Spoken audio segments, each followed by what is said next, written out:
दोस्तों, कहानी की शुरुआत होते ही हम देखते हैं सारा नाम की लड़की को, जिसके हस्बैंड ने उसे कुछ दिनों पहले ही छोड़ दिया। सारा का एक छोटा सा बेटा जिसका नाम क्रिस होता है। अब केवल ये दोनों ही साथ में रहते थे। हस्बैंड के छोड़ जाने की वजह से सारा की फाइनेंशियल सिचुएशन बहुत ही खराब हो गई, इसीलिए वो अपने होम टाउन में अब शिफ्ट हो रही है। सारा का घर दोस्तों शहर से काफी दूर और जंगल के काफी करीब था। अब ये लोग अपने घर जा ही रहे होते हैं कि तभी अचानक से सारा कुछ सामने देखती है, जिसकी वजह से उसका एक्सीडेंट होते होते बचता है। सारा कार से उतरती है तो देखती है एक औरत को जो कोई काले कपड़े पहन के रोड के बीचों बीच खड़ी थी। सारा उस औरत को आवाज लगाती है, लेकिन वो औरत उसे कुछ भी नहीं कहती। सारा देखती है कि एक्सीडेंट में उसके गाड़ी का साइड मिरर टूट गया है और वो औरत बड़बड़ाते हुए सारा के बेटे क्रिस को देखे जा रही थी। अब ये देख के सारा काफी ज्यादा डर जाती है और जल्दी से आईना उठा लेती है, जिसके बाद ये दोनों बिना रुके वहाँ से घर वापस आ जाते हैं। अब यहाँ आने के बाद सारा सारे सामान को शिफ्ट कर रही होती है, तभी क्रिस एक स्पाइडर को देख के बहुत ही ज्यादा डर जाता है, लेकिन सारा उसे समझाती है, जिसके बाद ये लोग उस मकड़ी को पकड़ लेते हैं। क्रिस अपनी मोम से कहता है कि आप यहाँ पे डेट को लेके क्यों नहीं आई, और वो अगर यहाँ पे होते तो इस मकड़ी को जान से मार देते। जिसके बाद क्रिस उस मकड़ी को खुद ही जान से मार देता है। ऐसा करने पर उसकी मोम काफी ज्यादा गुस्सा हो जाती है, पर क्रिस भी चिल्ला के वहाँ से जंगल की ओर भाग जाता है। अब ये देख के सारा अपने बेटे को ढूंढते हुए जंगल के अंदर चली जाती है, जहाँ अंदर जाने पर वो क्रिस को चारों ओर ढूंढती है, लेकिन वो उसे कहीं नहीं मिलता।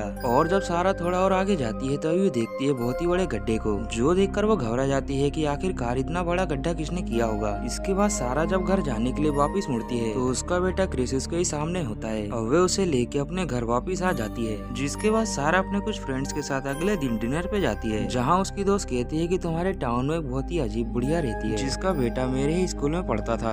दरअसल सारा की दोस्त उसी बुढ़िया की बात कर रही थी, जिसकी वजह से कल एक्सीडेंट होते होते बचा था। सारा की सहेली बताती है कि उस औरत और उस बच्चे को हमारे स्कूल में आपस में मिलने के लिए बैन किया गया था, लेकिन फिर भी वो औरत एक दिन जबरदस्ती स्कूल में घुस आई और अपने बेटे को अपने साथ ले गई। इसके कुछ दिनों के बाद उनका कार एक्सीडेंट हो गया, जिसमें उस बेटे की मौत हो गई। लेकिन ऐसा कहा जाता है कि उस लेडीज ने ही अपने बेटे को मारा है और उसके बाद से ही वो पागलों की तरह इधर उधर घूमती रहती है। ये होने के बाद सारा अपने घर वापस आ जाती है और आधी रात को उसे बहुत ही तेज आवाज आती है, और जब वे नीचे चेक करने के लिए जाती है तो देखती है कि मेन डोर तो खुला होता है और दूसरी तरफ क्रिस भी घर में नहीं होता। ये देख के सारा बहुत ही ज्यादा डर जाती है और वो ढूंढने के लिए उसे निकल जाती है, और जब उसे कोई रास्ता समझ नहीं आता तो घर आके वापस वो पुलिस को फोन लगाती है। लेकिन तभी उसके पीछे क्रिस आ जाता है, जो कि उसे आवाज लगाता है। क्रिस को अचानक घर में देख के सारा पूरी तरह से चौंक जाती है और सारा नोटिस करती है कि क्रिस का व्यवहार अब बदल चुका है। अब अगले दिन सारा जब क्रिस को लेके स्कूल से घर वापस लौट रही होती है कि तभी वो देखती उसी पागल औरत को, जो कि रास्ते में दिखाई देती है। आज उस औरत के साथ उसका हस्बैंड भी था, इसीलिए सारा अपनी गाड़ी से उतरकर उस बूढ़े आदमी से बात करने लगती है। लेकिन जब ये दोनों बात कर ही रहे होते हैं कि तभी वो बूढ़ी औरत गाड़ी के पास चली जाती है, जिसके बाद वो क्रिस को देखते हुए कहती है कि ये तेरा बेटा नहीं है, और वह बहुत ही भयानक तरीके से अपने सिर को कांच के ऊपर पटकने लगती है। और ये देखकर सारा जल्दी से वहाँ से कार को भगाती है और अपने घर वापस आ जाती है। अब ये होने के कुछ दिनों के बाद सारा फिर से उसी बूढ़ी औरत के घर जाती है, जहाँ जाकर वो देखती है कि उस बूढ़ी औरत को किसी ने जान से मार दिया था और उसके सर को भी जमीन में गाड़ दिया था। सारा उस बूढ़ी औरत के हस्बैंड से बात करती है, लेकिन सारा देखती है उसके घर के सारे आईनों को, जिसको काले कपड़े से ढका गया था, जिसके बारे में बूढ़ा आदमी कहता है कि मेरी बीवी के अंदर कोई काली शक्ति थी, जिस वजह से वो लोगों को देख के उनके बारे में बिल्कुल सही सही बातें बताती थी। यही वजह है कि उसे लगता था कि उसके बेटे के अंदर भी कोई काली शक्ति है। अब ये सुनकर सारा उससे पूछती है कि आपके बेटे की मौत कैसे हुई। तो वह बूढ़ा आदमी कहता है कि वो एक्सीडेंट तो मेरी वजह से हुआ था, जिसमें मेरा बेटा मारा गया, लेकिन सबको लगता है कि मेरी बीवी ने उसे मारा है। अब इसके बाद सारा जब जंगल में अगली सुबह मॉर्निंग वॉक कर रही थी, तभी वह उस बड़े से गड्ढे के पास अपने बेटे का वही सोल्जर टॉय देखती है। यह देखकर वो जल्दी से घर जाती है और अपने बेटे क्रिस से पूछती है कि क्या तुम फिर से जंगल में गए थे। जिसके बाद वो क्रिस को सोल्जर टॉय दिखा के कहती है कि जब मैंने तुम्हें जंगल में जाने से मना किया था तो तुम वहाँ पे दोबारा क्यों गए। और ये बात सुनकर अचानक से ही क्रिस को बहुत ही ज्यादा गुस्सा आ जाता है, जिसके बाद वो डाइनिंग टेबल को अपनी मोम के ऊपर दे मारता है। लेकिन सोचने वाली बात तो ये होती है कि क्रिस इतना छोटा है तो उसके अंदर इतनी ताकत कैसे आई कि वो डाइनिंग टेबल को अपनी मोम के ऊपर दे मारे। अब इसी बात को सोचते हुए सारा रात में जब नहा रही होती है तो तभी उसे क्रिस के कमरे से अजीब और गरीब आवाज आने लगती है, और जब वो जाके चेक करती है तो देखती है कि उसका बेटा तो मकड़ियों को खा रहा होता है, जिसके बाद वो अपने शरीर को बहुत ही अजीब तरह से मोड़ रहा था। अब ये देख के सारा डर के मारे जल्दी से अपने कमरे में चली जाती है, और फिर अगले दिन सारा अपने बेटे को डॉक्टर से दिखवाती है, जहाँ सब कुछ चेक करने के बाद डॉक्टर सारा से कहता है कि आपका बेटा तो पूरी तरह से ठीक है। लेकिन सारा अब समझ गई थी कि क्रिस का व्यवहार उसके बेटे जैसा नहीं, जो देखकर उसे अब कहीं ना कहीं फील होने लगा था कि ये उसका बेटा नहीं है। इसके बाद सारा जब क्रिस के पास बैठी होती है, क्रिस अपनी मोम को अजीब तरह से छूने लगता है और फिर वो उसके बालों को हटा के उसके जख्मों को देखता है, और तभी अचानक से उन जख्मों को अपने हाथों से खोलने लगता है, और ऐसा करने में सारा को बहुत ही दर्द हो रहा था। और दोस्तों, ये तो सारा का सपना होता है।